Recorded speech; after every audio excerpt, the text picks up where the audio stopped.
Cordial bonjour! Je suis Priscilla Desjardins de la Forêt et vous êtes sur Belle en Bulle, une chaîne qui décrypte les mangas de façon toute personnelle. C'est le mois d'octobre, je voulais poursuivre dans une ambiance tout aussi mystérieuse mais un peu plus légère que dans The Ancient Magus Bride. Il n'en est rien. Voici Chocolat et Vanilla.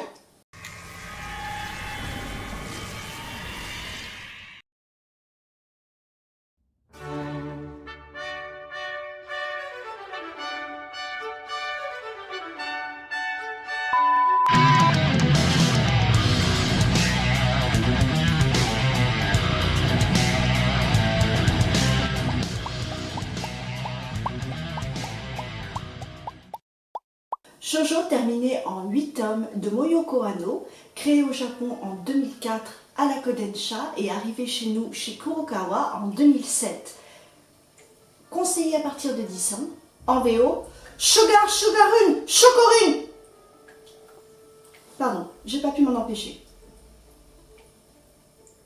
Il existe aussi un animé d'une saison de 51 épisodes créé par le studio Pierrot qui a entre autres fait Boruto, Emma ou Creamy. Pour les collectionneurs avertis, il existe aussi une collection de luxe somptueuse en 4 tomes, éditée à la Kodansha en 2020, seulement en japonais. Alors Kurokawa, qu'est-ce que vous attendez? Moyoko Hanno est écrivain et dessinatrice dans la mode. Elle s'est spécialisée dans les chosei et elle a beaucoup travaillé sur la psychologie de la femme amoureuse. Ses autres grandes séries sont Happy Mania, ou les aventures olé olé d'une jeune femme hyper égocentrique, avec un trait graphiquement très éloigné de notre titre du jour, et Plaire à tout prix, sur les thèmes de la séduction et de la quête de l'amour d'un ado désespéré qui est vraiment prêt à tout. Une critique féroce des travers de notre société pour un public mature. Ici, l'avantage avec Chocolat et Vanilla, c'est qu'on a plusieurs degrés de lecture pour le plus grand nombre. Chocolat meilleur et Vanilla mieux sont amis d'enfance comme leur maman avant elle. Autant Chocolat est un vrai garçon manqué, sûr d'elle et pleine d'énergie, autant Vanilla, princesse du royaume magique, est calme, timide et réservée. Le conseil royal les sélectionne comme concurrentes officielles au titre de nouvelle reine. La compétition aura lieu sur Terre en accumulant le plus d'énergie magique possible, tirée des sentiments humains, convertie en cœur de couleur, correspondant à un montant variable de cordis, la monnaie de leur pays. Chocolat arrive bille en tête et Vanilla, sûre de rien, se retrouve avantagée. Car au Japon, les jeunes filles dignes et réservées sont bien plus appréciées que les chevaux échappés. À première vue, on pourrait prendre ce manga pour un divertissement enfantin. Il n'en est rien. Il y a des menaces explicites qui planent, des manipulations, des incertitudes. Rien de réconfortant sur lequel s'appuyer, dans un monde où les deux petites sorcières n'ont pas leurs habitudes, mais vont devoir s'adapter par la force des choses. Il y a d'abord cette compétition. Par qui a-t-elle été décidée exactement? Dans quel but? Pourquoi les deux amies se retrouvent-elles les deux seules concurrentes? Sachant que la reine Candy, la maman de Vanilla, est tout à fait encore à même de régner. On sent déjà qu'il y a poussière sous balai. Et puis il y a les ogres, les ennemis de toujours des sorciers, dont le beau Pierre qui fascine tant Chocolat est le chef de file. Son passé et celui du royaume magique nous seront révélés en temps utile. Tout est lié, nous permettant de comprendre l'ampleur du fardeau qui pèse sur les épaules de nos protagonistes, tiraillés entre leurs désirs et leurs devoirs. Chocolat peut agacer, elle ne fait parfois pas dans la dentelle, mais on peut lui accorder une langue bien pendue, une attitude irrévérencieuse et un caractère bien trempé qui l'aideront à combattre l'adversité. Elle ne lâche pas l'affaire quand elle y est engagée et elle reste fidèle à elle-même. Vanilla n'a pas la chance d'être aussi bien entourée que Chocolat et elle doit garder une réserve royale. Difficile de se faire des amis avec une mère accablée par son devoir de souveraine. D'où un tempérament timoré, propre à nourrir la frustration et la jalousie.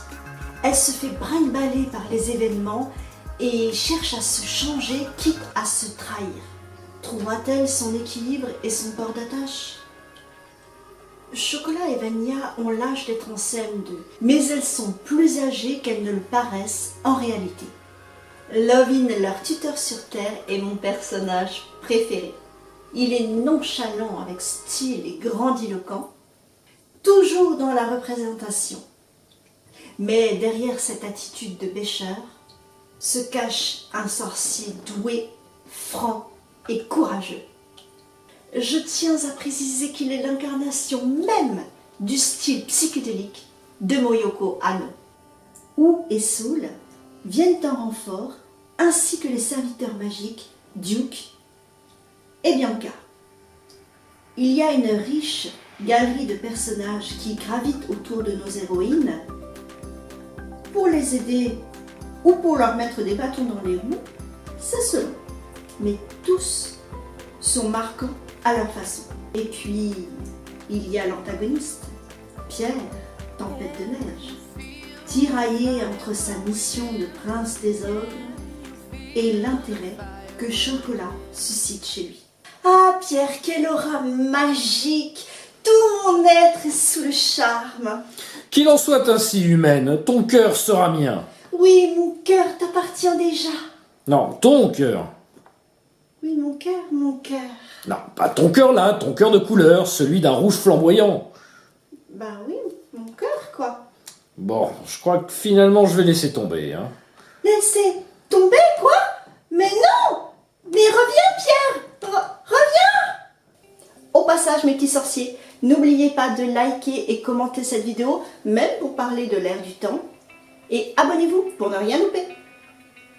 La place des femmes dans le royaume magique est forte. C'est un système matriarcal qui dure depuis des lustres. Et il s'obtient au mérite, d'où la compétition. Le style graphique peut en freiner certains. Nos héroïnes ont des yeux démesurés et des cuisses de grenouille, et Chocolat a des coiffures complètement délirantes. Mais il y a le style psychédélique incroyable de Moyoko Hanno. Un bel hommage aux années 70 dont elle est l'enfant. Parfaitement retranscrit, surtout dans les personnages de Lovin et de Cannelle, la maman de Chocolat. Il y a un grain de folie, une exubérance bon enfant dans les tenues ou les détails, avec une touche kawaii et un humour frais. Assurément, ce titre ne laisse pas indifférent une fois qu'on a passé outre son apparente mignonité. Avec force imagination et maîtrise de l'intrigue, excepté certains passages un peu précipités, Moyoko Hanno nous renvoie à nos propres faiblesses de façon subtile. C'est une petite série facile à lire et distrayante que je vous conseille sans hésiter. Je rappelle que je fais aussi des mini-chroniques et sketchs sur TikTok et Instagram, alors n'hésitez pas à aller me musarder par là-bas. Cordialement vôtre et Happy Halloween!